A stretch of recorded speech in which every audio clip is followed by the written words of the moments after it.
Delphine Jubilard en aurait-elle eu assez de la vie de bidochon qu'elle menait avec Cédric à Cagnac-les-Mines et aurait-elle décidé de tout plaquer pour partir vivre à l'étranger? C'est une thèse qui avait effectivement été avancée peu de temps après la disparition de l'infirmière d'Albi, qui n'a plus donné signe de vie depuis la nuit du 15 au 16 décembre 2020.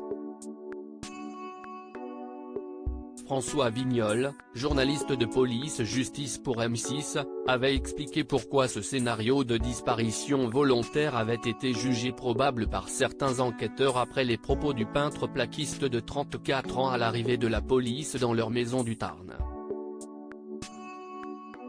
Le lendemain de sa disparition, Cédric Jubilard se serait ainsi montré particulièrement inquiet et angoissé par rapport à la disparition de sa femme et aurait évoqué avec beaucoup de détermination cette hypothèse. Elle serait partie à l'étranger en envoyant une carte postale en disant tout va bien, raconte François Vignol, ajoutant que la maman de Louis et d'Elia serait partie avec son livret A et en avait eu marre de sa vie et marre de ses enfants.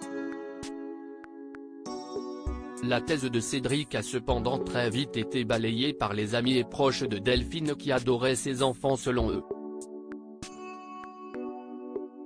Elle venait d'avoir une fille, elle avait un métier qu'elle adorait, explique le journaliste sur M6. Une voisine interrogée par la chaîne a même déclaré « Ses enfants s'y toute sa vie. Je ne la vois pas partir et laisser ses enfants, surtout un bébé. » En effet, au moment de sa disparition, la petite Elia n'avait que 18 mois et son fils était âgé de 6 ans.